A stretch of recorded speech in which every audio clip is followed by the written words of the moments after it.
भक्त होता है उसको मान सम्मान की भी कोई परवाह नहीं होती। जब तक हमारे अंदर गुणाभिमान है तब तक मान अच्छा लगता है, अपमान बुरा लगता है। सच्ची मानो ना, जब अनन्य भक्ति आ जाती है तो इसका कोई महत्व नहीं। अच्छा, जैसे एक छोटा सा बालक अपना घर का हो या पड़ोसी के घर का हो और लड़खड़ाता हुआ आया और आपके दाढ़ी पकड़ के नोचे थप्पड़ मारे तो आपको क्या लगेगा? छोटा बालक है, कोई अपराध थोड़ी साबित होगा और हंसी आएगी। थोड़ा भी करुण हृदय है तो दुलार करने लगेंगे। ऐसे ही महात्मा का हृदय होता है। उनकी नजर में सब भगवत स्वरूप है। कोई उनको गाली दे, कोई उन्हें मार। अच्छा, अपनी जबान दांतों से कट जाए किसको गाली देंगे? अपने ही हाथ से कोई अपने अंगों में चोट लग जाए किसको गाली देंगे? ऐसे जो विशाल हृदय के भगवत स्वरूप महात्मा है, चराचर जगत वो उनका अपना स्वरूप होता है। अपना स्वरूप, अपने आराध्य देव का स्वरूप होता है। देखो, माधवदास बाबा के पास एक दिग्विजयी आए जो सब जगह दिग्विजय करते चले आ रहे थे। वो काशी के विद्वानों ने भेजा था। जब काशी में गए तो वहां पता चला कि इनकी जिह्वा पे सरस्वती सिद्ध है। इनसे जीत पाना बड़ा कठिन हो। अगर काशी हार गई तो त्रिभुवन हार गया, क्योंकि विद्वानों का ज्ञान की खान है काशी। जैसे भक्ति का रस समुद्र है वृंदावन, ऐसे ज्ञान का समुद्र है काशी।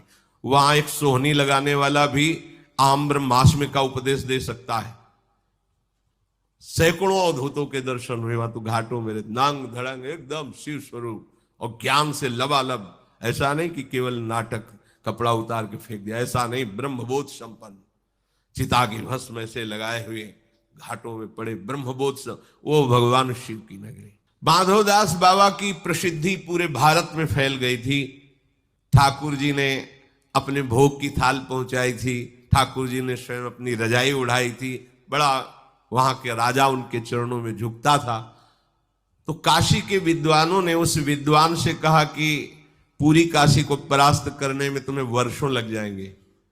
और हम सब विद्वान मिलकर कहते जगन्नाथपुरी में माधवदास बाबा हैं, अगर उनको तुमने परास्त कर दिया तो पूरी काशी परास्त। बस तुम दस्तखत करवा लाना विजय पत्र में, हम सब सर झुका देंगे। उनको पता था कि भगवत प्राप्त महात्मा है, इनकी बुद्धि क्या, सरस्वती की बुद्धि भी काम नहीं करेगी। वो गए। भगवत प्राप्त महात्मा सरल मूर्ति होते हैं। गए, हम आपसे शास्त्रार्थ करने आए। तो बोले भैया हम तो ज्यादा पढ़े लिखे नहीं, तो शास्त्रार्थ का करें? तो बोले हार लिख दो। विजय पत्र लिए थे, बहुत जगह जगह से उसमें विद्वानों को परास्त किया था, तो दस्तखत थे। उन्होंने लिख दिया कि हमारी हार हो गई, विजयी हो गया ये पंडित। कोई शास्त्रार्थ नहीं। बड़े गर्व से गए, काशी के विद्वानों को बुलाया और कहा देखो ये विजय पत्र में उन्होंने अपनी हार स्वीकार कर ली, दस्तखत है। तो जब देखा तो विजय पत्र में लिखा था कि इस दिग्विजयी विद्वान की हार और माधवदास बाबा की जीत। दस्तखत पलट गए। उनका इसमें क्या लिखा है? वहां काशी में देखा तो उल्टा लिखा था। उसमें लिखा था माधवदास बाबा विजयी हुए सभा में और ये विद्वान हार गया। बोले महाराज ये क्या दिखा रहे हो आप? उनका नहीं, हमने वहां पढ़ा था, उन्होंने लिखा था कि माधवदास बाबा हार गए, विद्वान विजयी हुए। बोले फिर इसमें जो लिखा उसके अनुसार तो नहीं, आप हार गए। वो अभी लिखा के लाते हैं। अब हम ऐसी लीला करेंगे पूरी जगन्नाथपुरी जानेगी कि हार गए। वो अब समुद्र स्नान करने जाए थे, एक लंगोटी एक कचला साथ। विद्वान गए, बोले बाबा इसमें क्या लिखा था तुमने? बोले लिखा था कि हमारी हार और आपकी जय। बोले देखो इसमें क्या लिखा है? देखा तो लिखा माधवदास बाबा की हार और विद्वान की जय। तो उनको यही लिखा था। हम तो काशी में तो और कुछ लिख जाता है, यहाँ कुछ और लिख जाता है। अब हम ऐसे नहीं मानेंगे, अब आप हमसे शास्त्रार्थ कीजिए। बोले भैया हम क्या शास्त्रार्थ करें? जगन्नाथ जी हमारे जीवन धन, उनका नाम जपते हैं, जो मिल जाता है उससे उदर पोषण करते हैं। हम नहीं करना पड़ेगा शास्त्रार्थ। बोले हम बता रहे क्या शास्त्रार्थ करें, हमें कुछ नहीं आता। तो बोले फिर जब आपको कुछ नहीं आता, इतने बड़े यशस्वी हो, तो फिर आपको हम गधे में बैठाल के मुंह काला करके पादुका की माला पहनाकर पूरी जगन्नाथपुरी में भ्रमण कराएंगे, स्वीकार है? तो भैया अभी कर लो, हमें कोई परेशानी। जो भगवान की प्रेमी जल है, फूलों की माला डालो चाहे जूतों की माला डालो, वो अपने प्रभु का लीला विलास देखते हैं। पर भैया हमारा समय समुद्र स्नान का हो रहा है, एक बार स्नान करावें, फिर आप जो चाहो कर लो, बस 2 मिनट रुको, अभी नहा के आए। वो स्नान करने गए, जगन्नाथ जी महाराज एक पीली धोती, पीला दुपट्टा डाले और एक छोटी सी पुस्तिका के लिए झोली टांगे हुए आए और कहा गुरुजी कहाँ है? कौन गुरुजी? अब वहां भीड़ लगी थी, लोग कौन गुरुजी? अरे हमारे गुरुजी माधवदास बाबा। बोले तो समुद्र स्नान करने गए। तो गुरुजी की कुटिया में भीड़ काहे को लगी? बोले दिग्विजयी विद्वान है ना वो, बाबा से हार लिखाने के लिए बाबा ने तो स्वीकार कर लिया, पर ये कह रहे हैं कि अगर असली बात तुम हमसे शास्त्रार्थ नहीं करोगे तो गधे में बैठाल के मुंह काला करके और पादुका की माला पहनाकर पूरी जगन्नाथपुरी में घुमाएंगे, इसीलिए बैठे हैं। अरे बोले हमारे गुरुजी से शास्त्रार्थ में ये जीत जाए? अरे हमसे 2 मिनट बात करके देख ले, हम उनके छोटे चेला हैं जगन्नाथ, हम उनके छोटे चेला हैं और उनके तो ऐसे ऐसे शिष्य हैं कि ये तो सामने मुंह नहीं खोलेगा। अब जगन्नाथ जी से को, जगन्नाथ है वो तो, दृष्टि में दृष्टि मिलाई, सरस्वती जी गायब। सरस्वती जी सेविका है जगन्नाथ जी की, स्वामिनी थोड़ी है, स्वामिनी तो किशोरी जी है। हाँ सरस्वती जी गायब। अब प्रश्न उत्तर शुरू हुए तो कुछ बोल ही ना पाए। तो बोले महाराज जो हम आप हमारे गुरुजी के साथ करना चाहते थे ना, पूरी सभा है, अब वो आपको स्वीकार करना होगा क्योंकि आप हार गए। वो बोले तो मतलब जैसे बच्चा हो और किसी विद्वान के सामने बैठा हो, ऐसे भगवान के सामने बच्चा जैसे बैठे थे। क्या बुद्धि काम करेगी? बुद्धि के अधिष्ठात्री भी जिनकी कृपा से बुद्धि धारण करती है वो प्रभु है। वो भैया वो कोयला वेला लाओ और जूते सब अपने उतारो, माला बनाओ। पंडित जी तो गधा में पंडित जी को बैठाल के मुंह काला करके जूता के और गले में डाल के चलो पुरी में भ्रमण कराओ, दर्शन कराओ इनको पुरी के। अब शुरू जय जगन्नाथ, हल्ला सब मचा रहे, माधवदास बाबा की जय।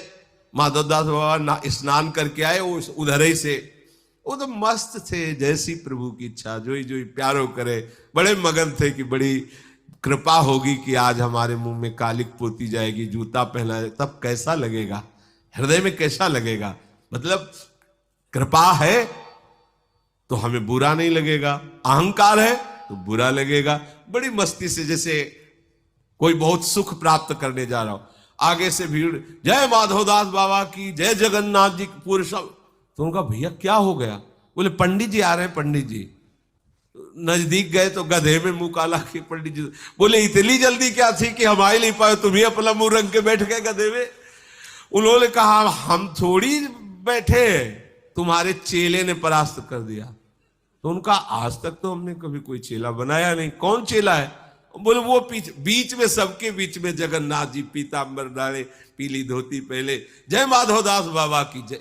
ये स्वामी, जगत का स्वामी, अपने निष्काम अनन्य भक्ति के लिए देखो।